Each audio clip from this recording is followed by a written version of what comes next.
Welcome to fourth grade history. We are finishing up the book. So just that last page, 236, that we're going to be looking at. But before we do that, I want you to go to page 248 and 249 in your history book. Okay, so it's in the back and it is the map. Okay, so I want you guys, we're going to say the states and capitals not in order of that we have been doing, not in alphabetical order, but we're going to point them out on the map as we say them. Okay, so we're gonna start with Maine up in the top right corner, and work our way through some of the smaller ones and just work our way over. So just follow me. We'll go pretty fast. So let's try to follow where I'm at. All right.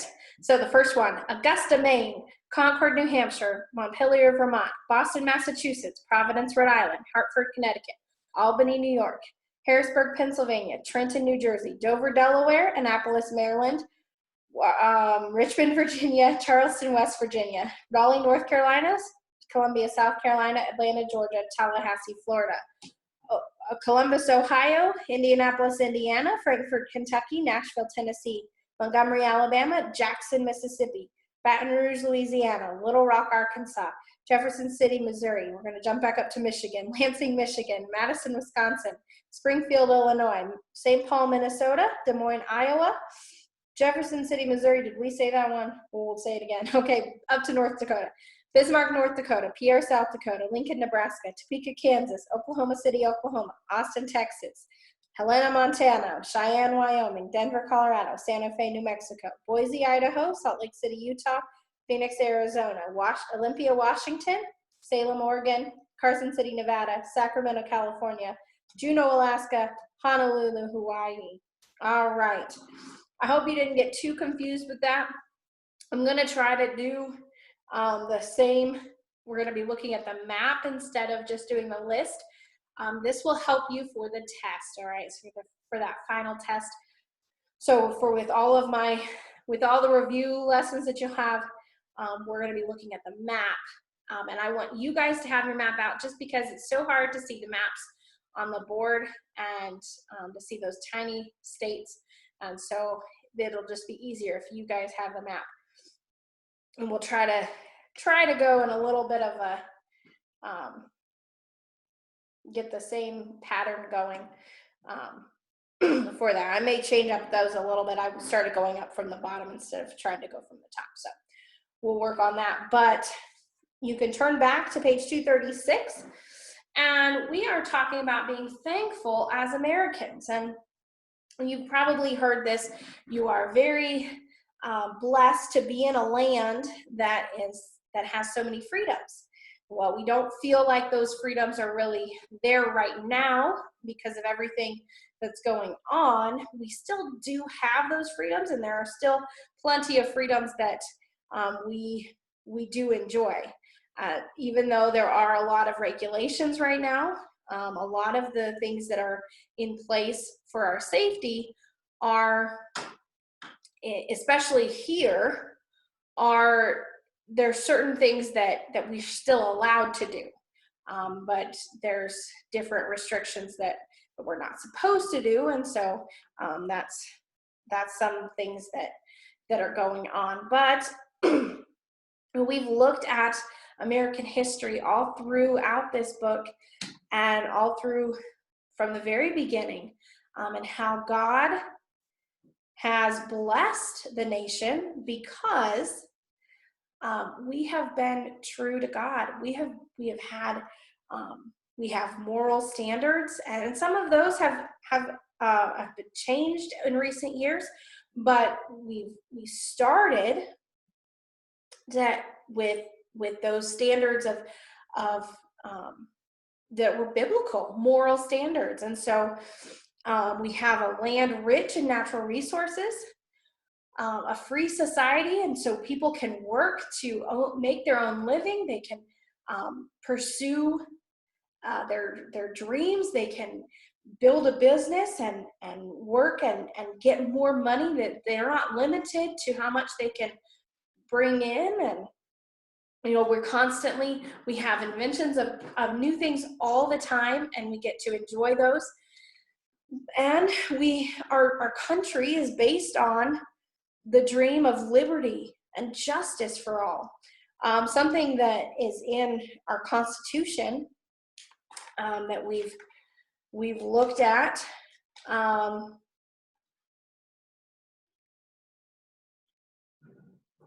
So the preamble to the Constitution,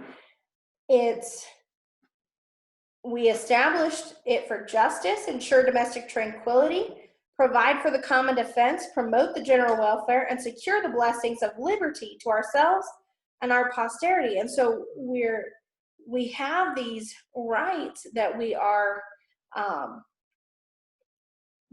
given by our country to help us, to protect us, but also to allow us to pursue some of these dreams that we have, and so we're free to do that.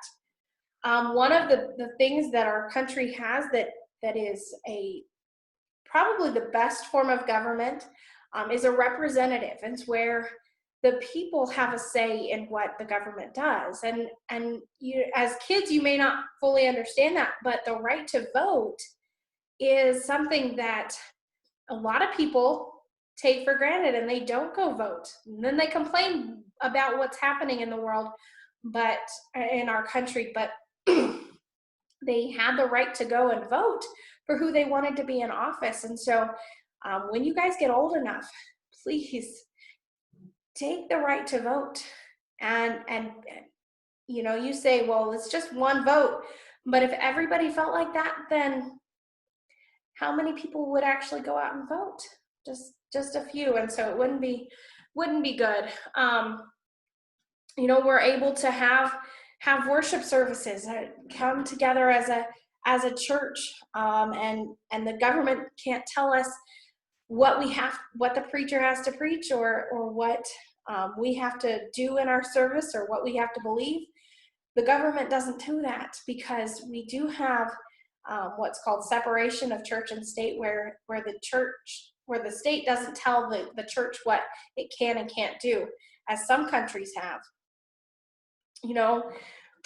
We are able to have this school, a Christian school, where I can teach and I can tell you what God says in His Word, and we can have a Bible class, and you can memorize verses. And through each class, we can see how God works in each different part in math, to show that there's order in everything, and in language. God wants us to be educated, to speak with wisdom and with understanding. And so we have to have education for that. And so those things that we get to enjoy. And you think back to the Pilgrims, and they were thankful for what God had done, blessing them when they came to this new land. And we have so much more than they did, and we have so much more that we can be thankful for. And so we need to make sure that we're thanking God, and that we are showing that we are thankful. And at this point, I think, at this time in our history, I think we really do need to be thankful that God has placed us where we are. And so just remember that we need God.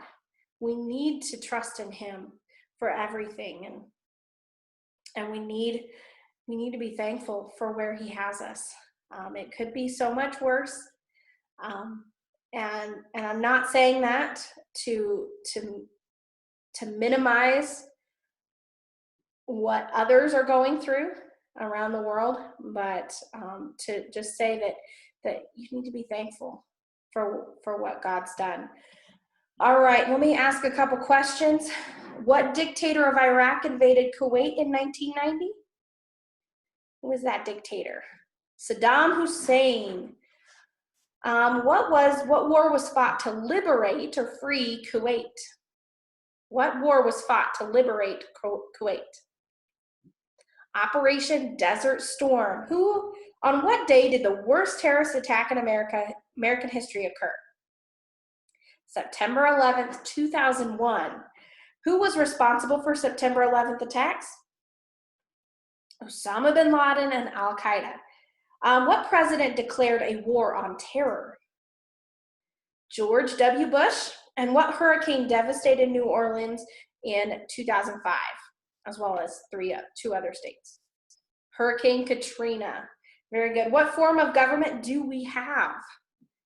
Representative, yes. And what must a country have in order to continue to be great? As you'll read, continue to be great, we have to have God's blessing, all right? Okay, so you're going to read this. I want you to make sure that you read this whole page. After the comprehension check. I'm thankful to be Americans. And then answer for homework, do the CCU numbers 15 to 18 on this next page, 237. So you're going to do those on paper. And there's a skill sheet 23 to do. So go ahead and make sure that you get your map book out and do skill sheet 23 after you've read this, and before or after you answer those 4 questions. So just make sure that you get that all done. And then we're going to start having all review lessons to the very end, and we'll get you guys ready for that final test. So I'm going to let you go, and we'll see you in the next lesson.